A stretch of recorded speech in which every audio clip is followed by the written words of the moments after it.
Welcome back to Pokémon Yellow. Now we've just left Lavender Town after doing not much there, and we are going towards Celadon. And first we have this route where we've got to fight one of these people, and that's one of the things that annoys me when they lay out the trains like this. It's like, I'm trying to dodge them, but it's not letting me. How can I dodge them? And then I just suck it up and fight the guy because I'm going to eventually. One of the things I like in Sun and Moon is that when you're near an enemy, if you're within their line of sight, the screen will turn slightly darker and the tone will get heavier. Oh yeah, so you can kind of avoid them. Yeah. So it's like, oh, you're near them, you could avoid them if you want. Yeah, it does kind of overly highlight how arbitrary this whole if you make eye contact thing sort of is. And well, I was saying that in like Colosseum and XD, one thing that amuses me is all the trainers that you have like fights against, they see you, they clearly acknowledge you, and their model, their head starts turning around and following you around the screen and that, but they still don't actually like challenge you until you go in their pre-programmed line of sight. Which is so amazing. You're slightly to the left of them and they're just staring, just like, yeah, just move to the right a bit, please. Yeah. Anyway, Vulpix. This is a Pokemon I really like the design of. Its sprite looks really epic in this. It's like compared to like some of the others, though. Pretty poor. Well, that's the thing with Gen 1, isn't it? Yellow sprites are revised quite a lot more from Red and Blue, and especially more from Red and Green. Like, Red and Green sprites, the original Japanese release, are fucking terrible. Oh yeah, they're god awful. I mean, looking at Mew's sprite in Red and Blue, it looks like a fetus. Oh, I mean, Red and granted, Green. the design pretty much is reminiscent of a fetus for Mew, but it looks like, what the hell is Mew in that? Well, like, it's odd that, look, I think Mew's design in itself, one of the theories is that it's sort of, given it's the original life and that, is that it's sort of, with its shape and that, it's sort of representative of a sperm cell, and that's the kind of, you know, origin imagery they were kind of going for with that, but I suppose the problem is that it had that really thick looking skull in Pokemon Green, didn't it? Like, that just looks so off. Yeah, and this guy is talking about the sleeping Pokemon. We obviously know what Pokemon he is talking about. Yeah. Snorlax will be fighting, I think, both the Snorlax in this playthrough, because there's two of them, aren't there? There's one just before the Cycle Road, and there's one that's over on the east, on that route. I can never remember which route is which. It's just below Lavender Town. Yeah, that fishing area, isn't it? Yeah, I'll be going on a little detour there, I think after I'm done with Koga. That is one thing that's interesting about Gen 1, is that you can sort of sequence break a little bit, can't you? Like, yeah. What is it? I think you can rotate around whether you go to Koga or Sabrina first. Yeah, you can, because I did actually end up doing that sort of thing in my recent playthrough. I didn't mean to, I just sort of got distracted by things. And then I headed to the, heck, you could probably head... No, you can't head to Blaine. I was thinking you'd probably be able to head to Blaine, but you need Surf. Yeah, you do. I don't know, can you do anything, like, can you do Erika later? I'm trying to think, because, like, I always go Erika here. I think you can. Like, it's interesting that it does that, but what it sort of does is it neutralises the level wall, isn't it? Because all of this part of the game is around the same sort of spot. One thing that's interesting, and I've seen this pointed out before, is the badge names for Sabrina and Koga. Because Sabrina, she's got the Marsh badge. Yeah, and Koga gets the Soul badge, and you think Soul badge, that would be a more psychic kind of thing. So that seems like something that might have got sort of lost along the way. Like, if they've moved it around, they were trying to move the order and they got some things lost. I don't know, I think it is that way in the Japanese one as well. Like, I haven't heard anyone say that it's like lost in translation or anything, but still. Plus I noticed that when I went up against Sabrina, it's like all the trainers in the gym, they're about 30-ish. So I thought, oh, well, Sabrina will probably be about 40-ish. Our Pokemon are in their 50s. Yeah, It's like, it suddenly hit you. She's way above everyone else in that gym. Well, like, the useful thing there is I think you can actually dodge all of the trains on the way, if not most of them. Just walk behind them. Yeah, and there is actually a set route that you can go to. I don't know why we're dwelling on this now when we're going to get to it eventually anyway, but This building here, this is actually quite relevant, not so much in this game, but in Fire and Leaf Green. Because in this version, the guards outside Saffron, all they want is they want a drink from the vending machine. And, you just go up to the top floor of the shop, which I'm going to do. You get something out of the vending machine, then you take it to them. In Fire and Leaf Green, for some reason, they changed that. So instead of getting the vending machine drink, you have to go into the front of that building that we just got the Eevee from. And you have to get a tea item from a person in there, an NPC in there, and take that to them. And that just seems like a really bizarre thing to change. Yeah, because it's not like censoring or anything. There's nothing to change. No, it's just they changed it for literally no reason. It just, I could get it if it was a kind of thing where maybe it wasn't clear what you were meant to do, but really it just makes it more convoluted, because you think, they say they're thirsty, they won't let anyone through, and you think, okay, I've got to go buy them a drink, and you go to the shop, that's the logical place to go. Whereas, no, if you're, you've got to go to this oddly specific building, there's a person in there who gives you the tea. I don't know whether it's just a packet of tea or something, they just make it, I don't know. It doesn't look like they've got any appliances in their little desk where they're trapped behind for all of eternity because there's no back door or anything. Don't need appliances when you've got a Pokemon. Is there a kettle Pokemon? There's probably going to be one in the future. There will be one day. We've got a keyring. I can expect a kettle at some point soon. You see, the keyring Pokemon is one of the fucking dumbest designs. Even more so than the fucking ice cream. The most hilarious thing is that, despite the fact that Klefki is easily one of the worst designs ever, it's also one of the most usable Pokemon. Yeah, but I don't want to use a fucking keyring. It's just the fact that it doesn't do too great with damage. It's just great at status afflictions and setting up traps, as well as setting up barriers and light screens for your team. Yeah, I know. And because of its typing, it can take a beating. Yeah, it's Fairy Steel, isn't it? Yeah. Oh god, but it's still a stupid design, so I'm not going to use it. Awful design. It's just hilarious that it's so usable. I think it actually does an amazing achievement for me, and that is, until that Pokemon came around, I thought Cryogonal was the worst Pokemon. But no, it's worse than Cryogonal. And Cryogonal is a really fucking dumb Pokemon. The Snowflake Pokemon. I don't understand your hate for Cryogonal, because yes, the Snowflake's a dumb design, but I think they at least managed to make it look interesting. It's a giant angry snowflake that is leaking ice cubes everywhere. No, it's just that, it took me ages to work out what it actually was meant to be, because it's not clear that it's a snowflake. I instantly saw it as a snowflake. Yeah, well, you're a bit of a special snowflake when it comes to these opinions. But yeah, it's just a fucking stupid looking Pokemon, and I'm trying to think through all these stupid Pokemon that I think are just inherently dumb. Obviously you got Muck, then you got your fucking ice creams. What's the garbage one? Yeah, Trubbish. And Garbodor. Yeah, Trubbish and Garbodor. To be fair, they are actually more creative designs than Muck and Grimer. Yeah, but it's just they're trying to do that again. That's where my problem is with it. Yeah, that was just Gen 5 in general. They're doing it again. Gen 5 was a lot of rehash. You got fucking, what is it, Boldor, that line, Rock and Roller. Gigalith. Yeah, they're just the Geodude Graveler Golem line again, aren't they? They don't really work as a replacement. Not really, Honestly, their designs are a bit meh. And the fact that they don't have the ground type, and Rock on its own is quite vulnerable. Yeah. It's they're shaped like mountains, but Gigalith's design, it's so sharp and just triangular, it comes off as a bit bland. Yeah, and the Rock and Roller, that core in it, isn't that meant to be like an ear or something? Yeah, that's its ear. What the fucking hell? Can someone explain to me that Pokemon? I don't know what it is. It sounds like an anchor. No, not an anchor. A ship's wheel. Yeah, that's one of the new Gen 7 Pokemon. It's called Delmise.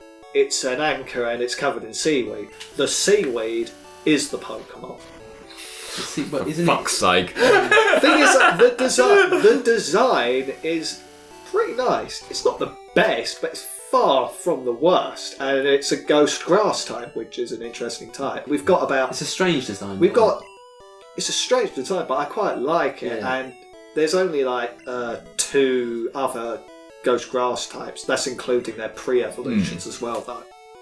Yeah, I will say the whole thing, I initially sort of threw a fit just then because it seems stupid that only a small part of it is Pokemon, but to a certain extent that's kind of what Wobbuffet is, isn't it? It's like the tail is the Pokemon itself. At least that's a theory. Well, I don't know, it's one of them things that like you could take it. It's because it's got the eyes on the tail, you kind of think there's something going on down there. I like to imagine that what we see as the tail is the body and what we see as the body is the tail. So it's just got a big blue tail. But like, can I just, while we're on the topic of stupid Pokemon, can I bitch about the fucking sandcastle? Yeah, go on. Why? Literally fucking why? What does that even... It's... No, like, I'm half tempted to take back my bitching about the keyring. Because the keyring, like, it was just as you were talking about the, like, anchor thing, like, it just reminded me of the fucking sandcastle. That is... No, why? It has no, like... It has no logic why that would be a thing. Like, even like the ice creams look like, you know, that could be a decent disguise and that. Whereas, like, fucking sandcastle on a beach, Pokemon, no, does not register. Why? It's fucking terrible. I hate it. Don't worry, Harry, you'll probably get Bucket and Spade Pokemon next. Yeah. To be fair, the sandcastle one does have a spade, and it uses it as sort of a radar dish to detect Pokemon. Why? Thing is, though, for me, it's one of those Pokemon that is a very stupid design, but I kind of like it for its stupidity. That's how it is for me. Plus the backstory they give it. It is sand that is possessed by Pokemon that have died. Oh, and they even created an official artwork of Sandagast, I think it's called. Palisand is the final evolution name. They created a official artwork of Palisand devouring a Pikachu. It actually shows it grabbing the Pikachu, dragging it down, and the Pikachu has got cross eyes. That's fucked up.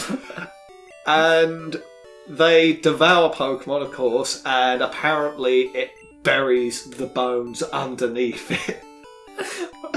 I love how dark the Sun and Moon Pokedex is, because it can be so stupid as well. I thought it was just a friendly little sandcastle. No, they try and eat you. And they eat Sandagast, the first form. Pretty sure I remember the information about it saying that whoever grabs hold of the shovel on its head, it then gains possession of the person, and it uses them to then gather more sand to build up its body so it will evolve. Anyway, I gotta just draw attention to this little hotel suite place that we were just in. There's this little interesting exchange going between the patrons that were standing in the lobby, in that there's this girl and a boyfriend, and the girl had brought her brother, and that is just so fucking funny. And the guy asks, why did she bring him? Yeah, I think that was the room where there's the Phantom PC. Like, one of the tiles, it's registered as a PC item, but they didn't put the sprite in. This guy, I love this guy. Did they change his lines in Fire Red? I think they did. I think one of them they changed. Strong trainers. Strong trainers, yeah, that's the one. I can't remember if they did in like either Gold, Silver, Crystal or Heart Gold, Soul Silver. I forget what he said in them, but in just his original line there, it's just great. I just love these lines that just give you these bit more implications. Like the best one, do you remember Juggler Irwin?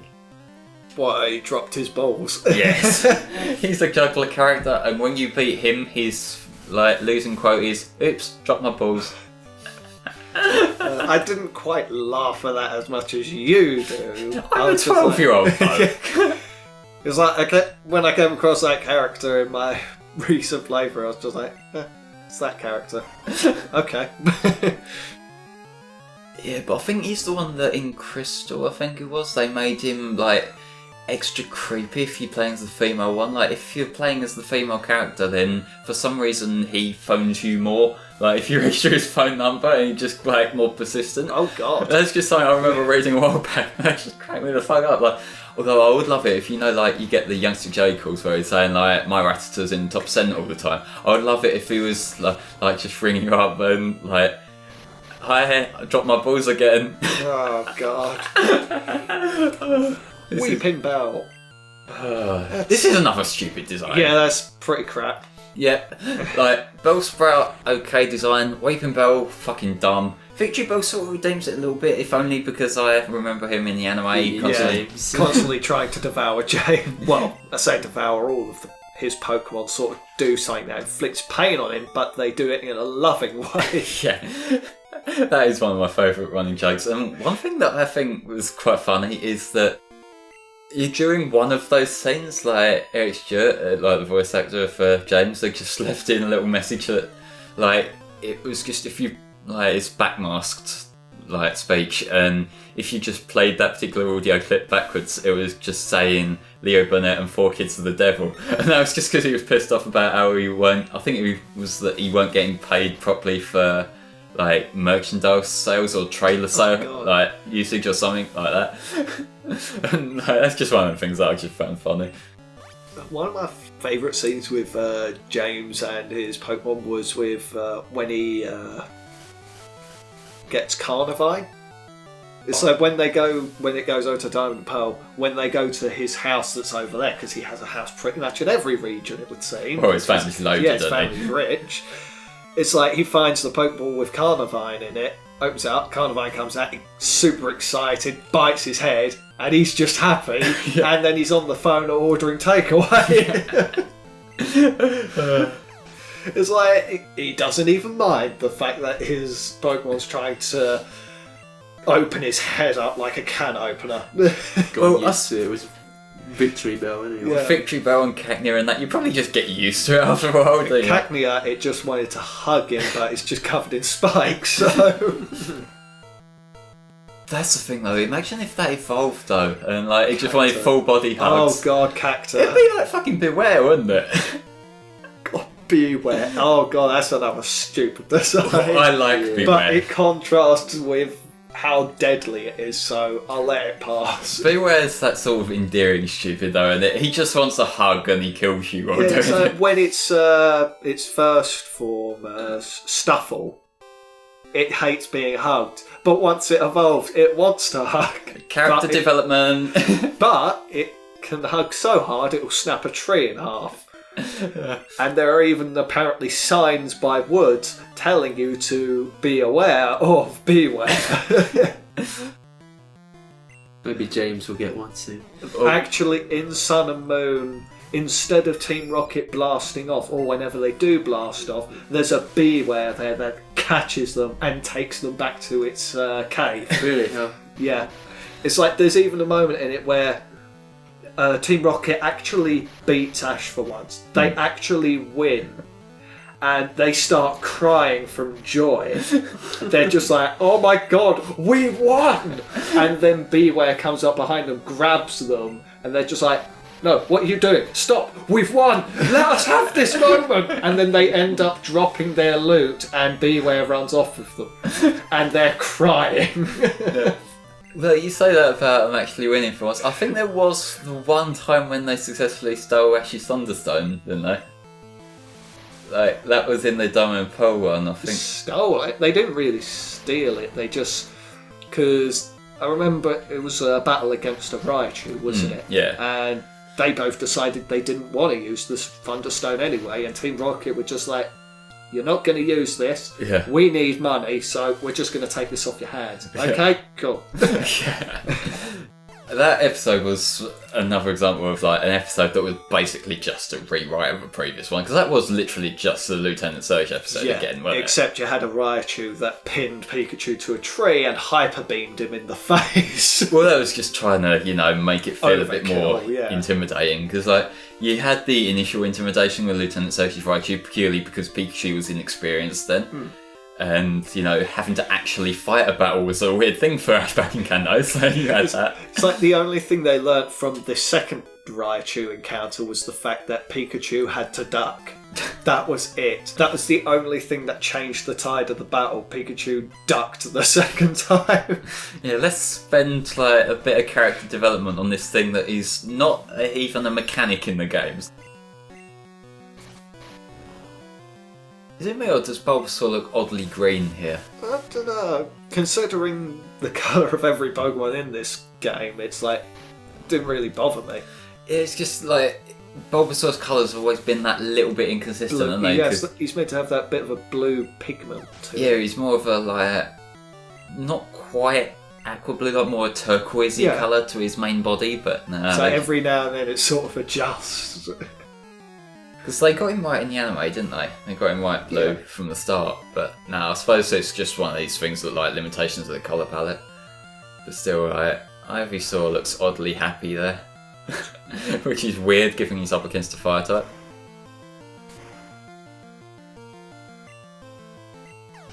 But yeah, that's the thing, grass types. We've sort of been over it a little bit, but Stephen, favourite grass type? First one that honestly comes to mind would be Sceptile. Same. Chris, you got any favourites? Sceptile. It's just the coolest grass type, isn't he? It's a ninja. It's a bit like Greninja in a way. See when they had the fight in the anime. I haven't actually seen that, but I've heard about You it. need to watch it. It is amazing. The animation is gorgeous. It's one of the best fights I think I don't watch much Pokemon. It's one of the best fights of any anime, honestly. Right. It's that good. I remember talking about how the animation style changed in the previous part, but yeah, that's one thing from the few parts I have seen of X and Y as a series. I can praise the animation a lot. They really stepped it up and then stepped it back down with Sun and Moon, but that's open to interpretation. X and Y was an absolute step up from Black and White. I mean, Black and White was just rehash after rehash of Black and animation. White was fucking boring. Decalour Islands was fucking boring. The whole Black and White series was fucking boring. None of the plots really went anywhere because, and the biggest telltale of that is at the beginning of the series where Pikachu gets struck by lightning from Zekrom. We never see Zekrom again after that, ever. That was probably going to have something to do with the whole Rocket versus Plasma thing, Yeah. but they could have bullshitted something later on. They get Reshiram in, but everybody just forgets about Zekrom. I forget actually, because there was was it the 10th film? 10th or The Victini one. Was that the one where they had the two versions of it? Yeah, because didn't they have one version Reshiram was in it, the other version Zekrom was in it? They're both in both films, it's just that one version Ash has Reshiram and the enemy has Zekrom. Oh yeah. And in the other version vice versa.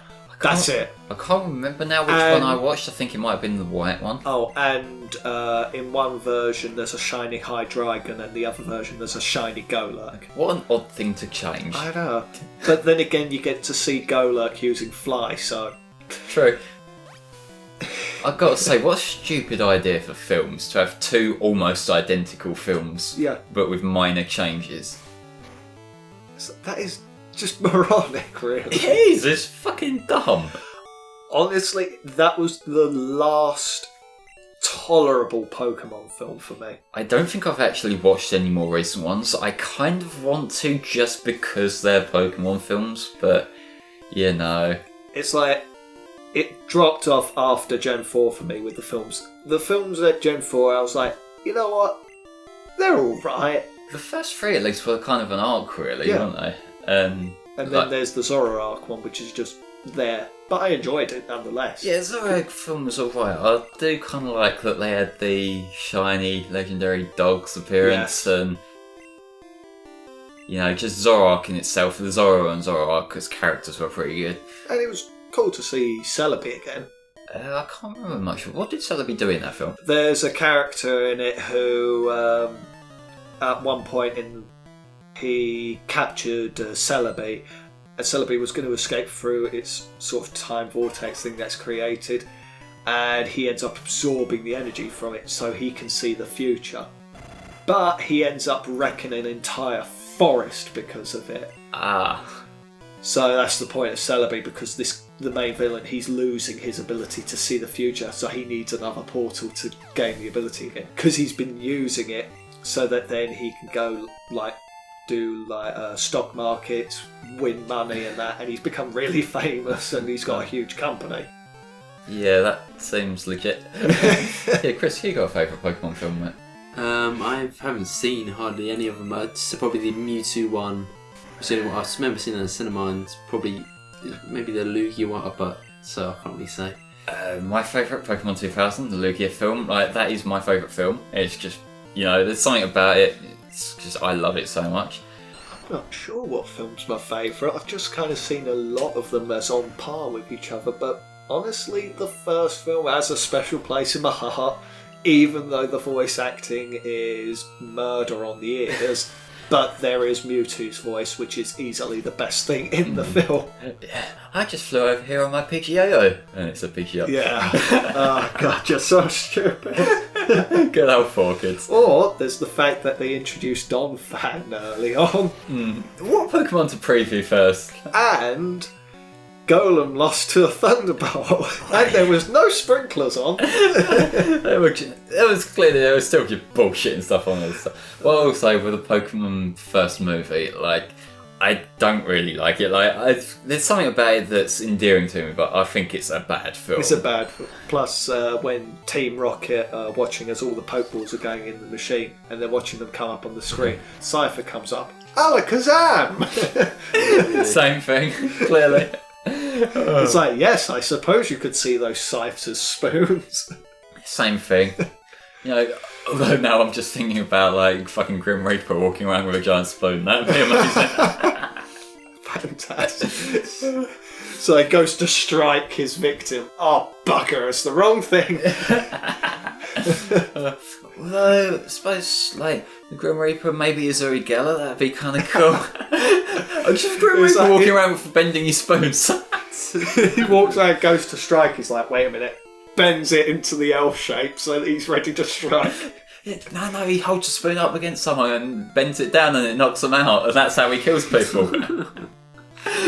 Well, what the fuck are we going to do? No, but you're close to Erika now. We are. Do you remember the Erika episode from the anime? Doesn't the gym burn down or something like that? Yes. And Ash saves a Gloom and then he's given a badge. Yeah, another... I never really watched it. I just remember having a set of Pokemon cards, not the actual trading cards, but these collector cards, and I remember it had the images on them. Yeah, what I remember is I think that was actually the first time Ash cross-dressed in the anime. Because the essential build-up of the episode was Ash was throwing a hissy fit at Misty when she stopped off at a perfume shop in there and going on about our perfume, it's meaningless, it smells bad, all that sort of shit. And it turns out the woman in there was Erika, and she wouldn't let him in the gym because of that. And he snuck in, Team Rocket helped him disguise himself as a little girl, and he tried to sneak in and challenge her like that. And that was the first of many episodes where Ash cross-dressed in the anime.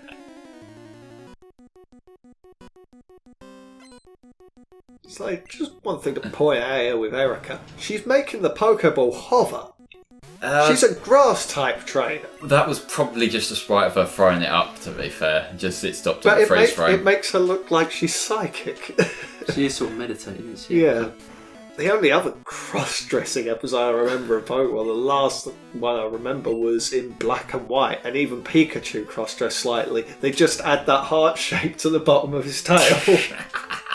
And you can see the sellotape on the edges where they put it on. Yeah, this is Trap Pikachu. Okay, yeah. I get it. What is the whole thing with the heart shape on Pikachu's tail? The heart shape is female Pikachu. Male Pikachus just have a flat edge at the end. When did they introduce that? That was Gen 4. Gen 4? Yeah, it was Gen 4 that brought in the gender differences for the Pokemon. Most of them are very subtle, aren't they? Yeah, Gyarados female ones have white whiskers instead of blue. Oh yeah, I didn't even know about that one. Yeah, and it's the same for the Magikarp, except male Magikarp have, I think it's golden whiskers instead. The deepest Magikarp lore. Yeah, most powerful Pokemon ever. I've got a good time matchup going on here, don't I? Oh, God. I think I was just baiting it while I held up my Charmeleon. Fair enough. But yeah, Pikachu becomes the bait Pokemon in this fight, because this one I seem to remember I had quite a bit of trouble getting it down. I think I was like just not really playing that smart, and because she's got a lot of status attacks, and you know, if you get paralysed or you get put to sleep, and that shit just slows everything down. Status effects in Gen 1 I found to be the most irritating, personally. And they like completely skew with how they affect you compared to later gens? Like, are they more likely to have their effects kick in, or is that just placebo on my part?